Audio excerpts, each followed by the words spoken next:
Hi, and welcome to Moms on the Money Trail, session 3, when we're talking about checking our credit reports so that we can understand exactly what is contained in our credit reports. We'll talk about our grades or our credit scores, and we'll talk about what to do if something's not right. My name is Katrina Boyer. I'm the Investor Ed Coordinator at the Pennsylvania Department of Banking and Securities, and we are recording this session. One thing many people don't realize is that their credit report or their credit score is basically the story of how you use credit. One thing that I want us to make sure that we do is make sure that the story that's being told about us is actually true.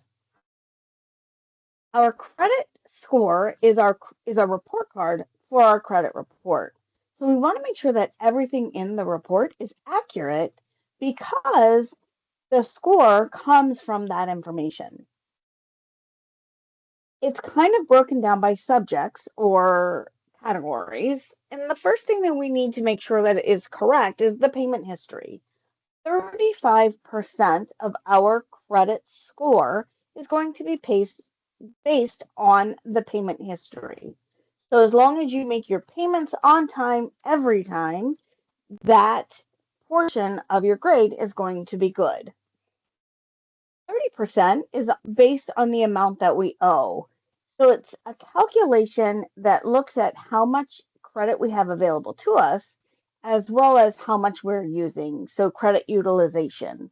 You want to aim to keep that number as low as possible, ideally below 20%. So if you have a total of $10,000 of credit available to you, you would want to use 20% or less in credit card debt or unsecured debt.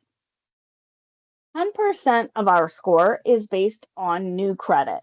So if you go out and open a whole bunch of new accounts all at one time, that could actually bring your score down.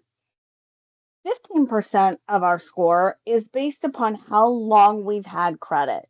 So if you have had a credit card for a long period of time, that's going to boost your score and give you a stronger payment history as well as the length of your credit history.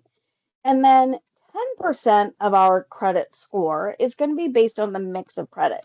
And what that means is we want to have a mix of unsecured credit as well as secured credit. When I say secured credit, what I mean is a car loan or a mortgage loan that is secured by something of value. So a mortgage is secured by the home itself. Unsecured credit is your credit card debt.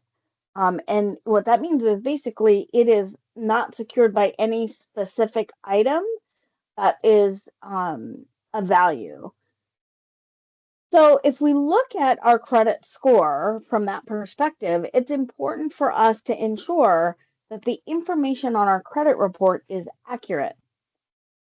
Because just like a report card, for those of you who still remember being in school, our report card is basically a number. Our report, our grade is a number based upon all of the different information that goes into our grade. Our credit score is the same thing. All of these pieces come together to give us a score. So you want to make sure that you do the best that you can in all of those places so that you have a strong credit score, which is going to give you access to better loans in the future. So today's session is all about your credit report. How can you get a copy of your credit report? What's on it? What are you looking for? And what if something isn't right? So you need to check your credit report often. You can go to annualcreditreport.com, which is where the federal government mandates that you can get a copy of your credit report from each of the 3 credit reporting bureaus. Now, prior to COVID, you could do that once a year, which is why it's called annualcreditreport.com. The federal government requires that each of the 3 credit reporting bureaus, Equifax, TransUnion, and Experian, give you a free credit report once a year. What happened during COVID was that credit reporting bureaus decided to give us access to our credit reports once a week. And originally, it was only going to be for a short amount of time, but they have decided that's going to be a permanent thing now. So you can check your credit report once a week from each of the 3 bureaus. Now, I don't think it's really important to do that once a week. You do want to check it often, particularly if you know you've been a victim of identity theft or your personal information has been compromised or you're trying to improve your grade.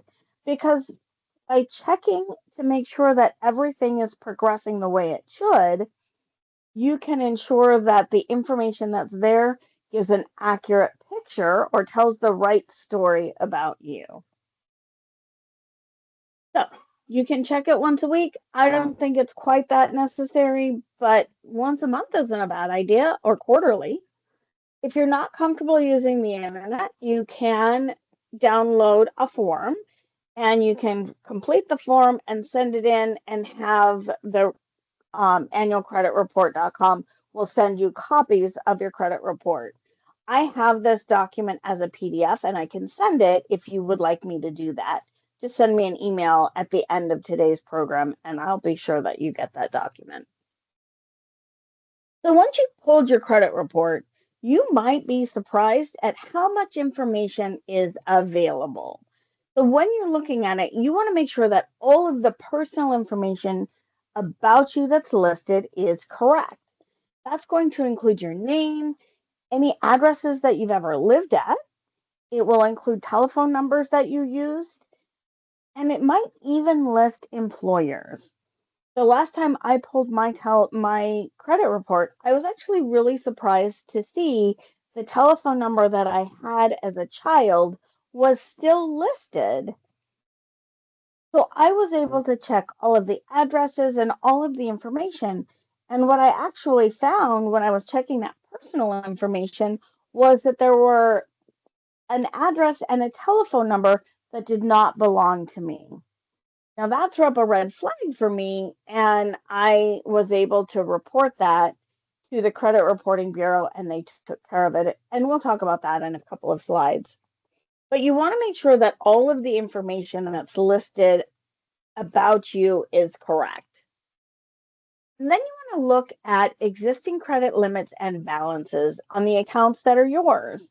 If you have a credit card that maybe has had a $1,000 limit, and suddenly you look at your credit report and it shows a $10,000 limit, that could be an indication of a problem that you need to check.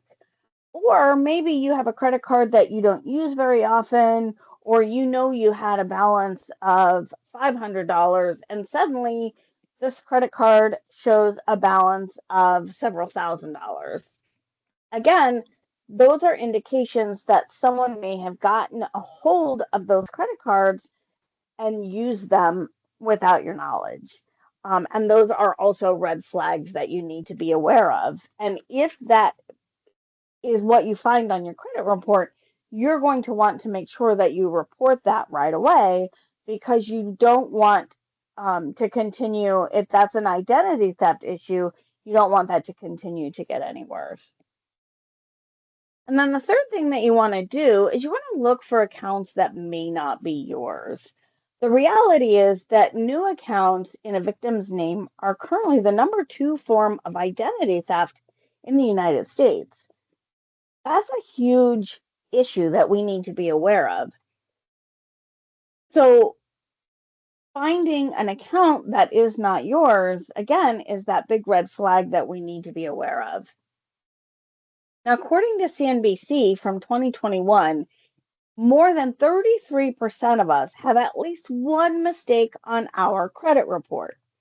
Now, not all mistakes indicate identity theft, because the reality is somebody's putting that information out there onto our report, and it can be a simple data entry error. And maybe they put in the wrong social security number by a digit or two. Those things happen. However, we do need to be aware that sometimes those mistakes can cause our credit score to take a hit, which would give us we've got an inaccurate credit report. So that could lower our credit score, which may make us so that we would not be eligible for the best rates on loans. So if you think about it from that perspective, making sure that the information is accurate is really important, because over the life of a mortgage loan, a difference of a couple of $100s a month could be huge over a 30-year mortgage. So that's really important for us to know. So making sure that the information on our credit report is accurate is very important. Now, if you come across something that's not right, you want to make sure that you report it to each of the 3 credit reporting bureaus. And you can see that information on the screen now. It's important that you report it to all 3 credit reporting bureaus, because if there's a problem, they don't always communicate. So if you're a victim of identity theft and there's a new account opened in your name, you want to make sure that you verify that all 3 of those credit report bureaus have the information. When you call them or when you file the information online, they may tell you that they will report it to the other 2 bureaus. But the reality is that computers don't always do what they're supposed to do. And this is your credit that we're talking about. So you want to make sure that you are doing everything that you need to do to make sure that it's right and accurate. So I encourage everyone to report to all 3 bureaus if there's something that's not right. Now, if you think you have been a victim of identity theft, so you've looked at your credit report and you don't think it's that simple mistake like I outlined earlier, you're actually going to need to do a few things. The first thing you're going to want to do is file a police report with your local police department. Now, they may tell you that there's not a lot that they can do, but you need to have the police report, or at least the number, because that's going to give proof when you reach out to those new accounts or those accounts that have been compromised. Those companies are going to want proof of what you're telling them. So you need to file that police report. If you have accounts that have been opened in your name that aren't yours, you need to close them. If you have credit accounts that have been compromised and someone's using those without your permission, you need to cancel those cards and get new ones. Remember when I talked about credit history being a big part of your credit report? If you close an account that you've had for 15 years, you are closing the history that shows that you have a strong payment history. If that goes away, it can bring your credit score down. So you want to make sure that you cancel cards that have been compromised, not close the accounts completely. You also want to report the identity theft to the Pennsylvania Attorney General's office and the Federal Trade Commission. And the reason I say report it to both is because your local police have jurisdiction over your area, your immediate township, or the area that they cover. The Pennsylvania Attorney General's office has jurisdiction over the Commonwealth of Pennsylvania.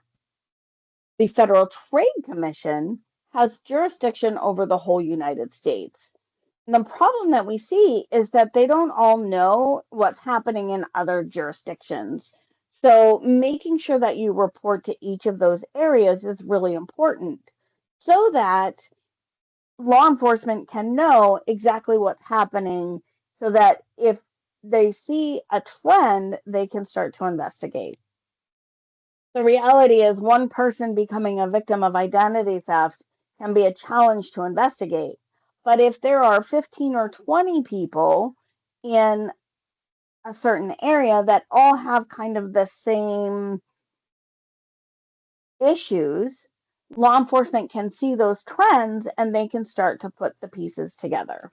So it's really important that we report to all three of those law enforcement levels. Then you want to make sure that you report it to all three of the credit reporting bureaus. And we talked about that a little bit ago. And then I always tell people, listen, this is an overwhelming time. So talking to someone that you trust can be really helpful. So for those of you who are have social workers, talking to your social worker about what's going on is a great resource. You can also reach out to me. I would be happy to help you make sure that you're doing all the things that you need to do if you're a victim of identity theft. And then finally, I think it's really important that we keep a notebook because the truth is, this is a very intimidating and overwhelming time, and it can be easy to forget some of those minor details. But if law enforcement, like the Federal Trade Commission, would come to you and say, hey, Katrina, you were a victim of identity theft back in 2002, or excuse me, 2022, and we've got some questions about that. I'm not going to remember exactly what happened, but if I have my notebook, I can go back and I can research, on February 17th, I spoke to this person at this company. This was their contact information and this is what we said. And then you can include any paperwork that may come in the mail regarding that identity theft. Keeping all of that in one place is really important and can be very helpful for yourself as well as law enforcement when they begin to investigate. So, here is the contact information. If you're a victim of identity theft or some other scam, you can reach out to the Attorney General. And here in Pennsylvania, it's actually a really cool, easy to remember website, attorneygeneral.com, and then you can submit a complaint. The Federal Trade Commission has an amazing website, identitytheft.gov, and their toll-free numbers are here on the screen. Now, let's say that you pull your credit report and it's not identity theft, but you have something that you're disputing. Maybe a company is reporting that you owe, let's say $500, and your records show that you've paid it off.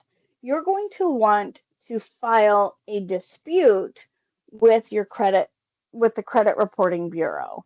And each of the bureaus has different forms that they're going to need you to fill out, but the credit report should tell you how to file a dispute.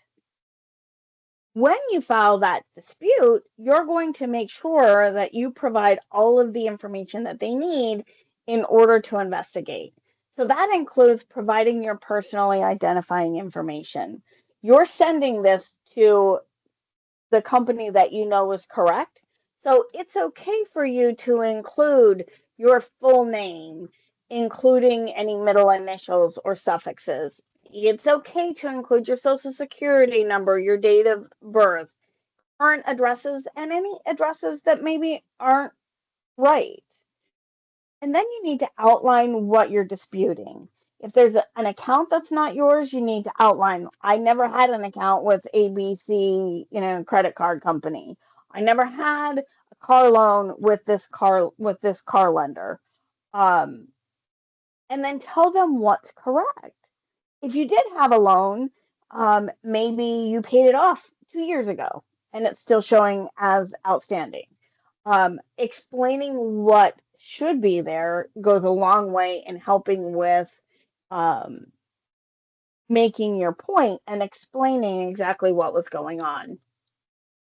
Now, you also want to make sure that you include account numbers, the full name and address, and make sure it's on the credit bureau's dispute form. And then make a copy of the credit report that you have and highlight the information that's not correct. You want to make it really easy for whomever is reviewing the information to understand exactly what should and what should not be. So highlighting that information can be really helpful. So once you've done that, the dispute will be reviewed. Their credit reporting bureau is going to have a response to you within 30 to 45 days. If they find in your favor, they're going to correct the report. If they find that the company that you claim you don't owe money to provides proof that you owe the debt, they're going to send you that information as well.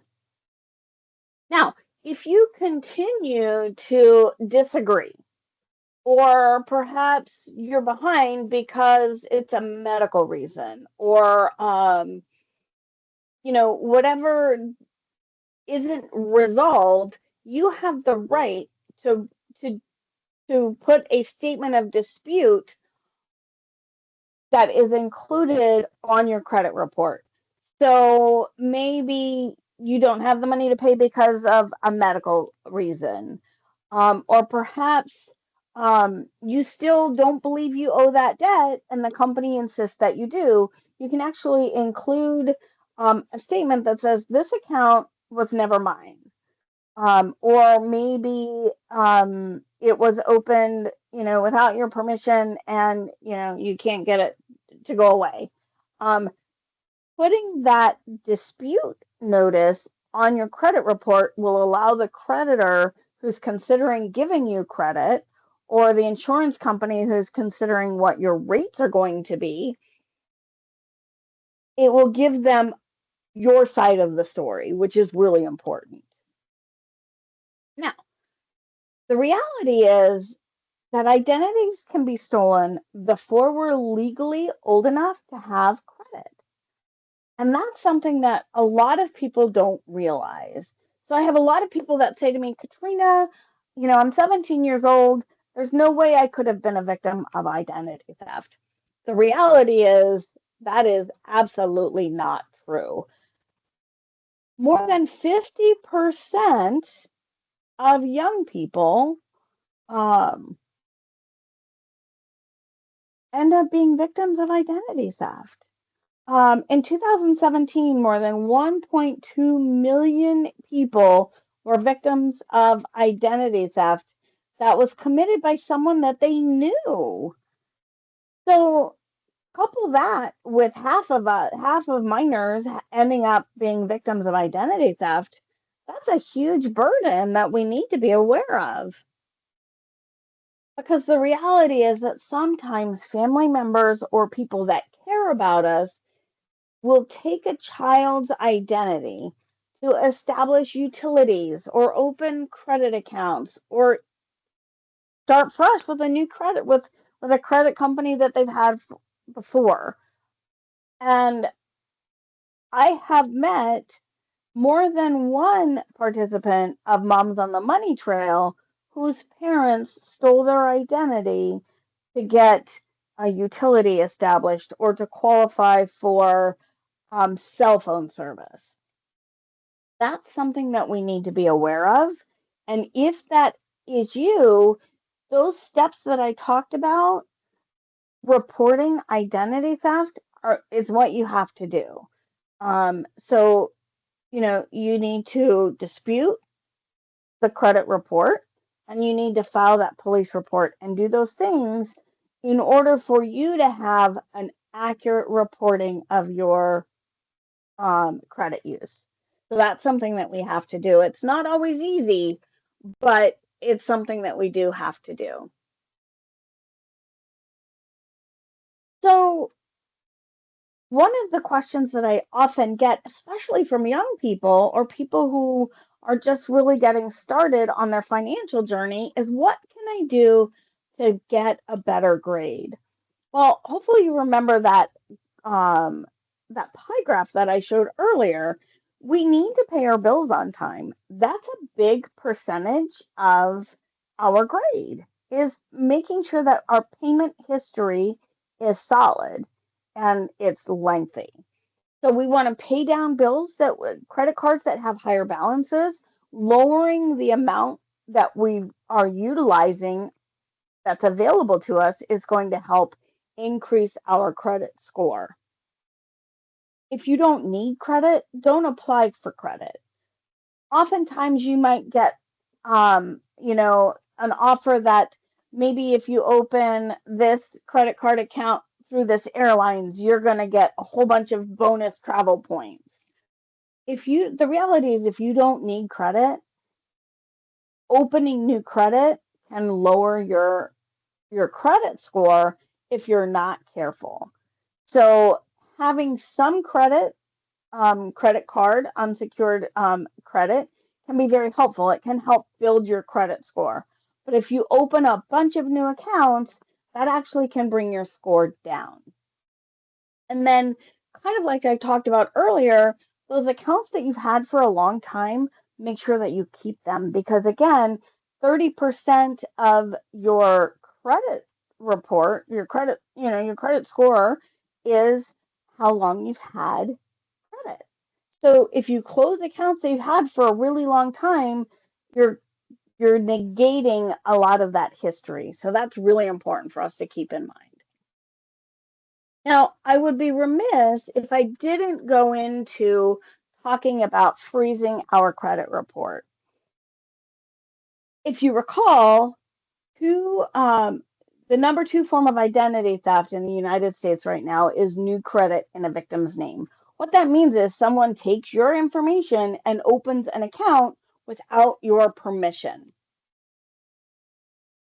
You can stop that from happening by freezing your credit. And you can do that now for free. You can go to each of the three credit reporting bureaus and you can freeze your credit. It's really easy to do. Just like we create a login for everything else, we go into the website, create a login. You're going to have to answer some questions about your credit history because the credit reporting bureau is going to make sure that you are who you say you are. Once you've done that, you can log in and click the button that says freeze my credit and then log out. And in real time, your credit is frozen. Now, that's going to stop anyone from being able to access your credit report to determine if you can get credit. That also is going to stop an insurance company from being able to give you an insurance quote if they use credit as part of their criteria. If you're applying for a job, it's going to stop, you'll have to lift your freeze for that. But as easy as it was to freeze your credit, it's just as easy to lift that freeze. So if you're applying for new credit, shopping for insurance, maybe you're opening a new utility account or a cell phone service, or applying for a job that requires a credit report. But again, you log in, you remember your username and password, you click on the link that says lift my freeze. There's a little button, you click on that, and your freeze is lifted. You can even set it so that you can lift the freeze for a certain amount of time. So let's say you're shopping for car insurance over the next 2 weeks. So you can actually lift your freeze to be you can actually lift the freeze and set it to automatically refreeze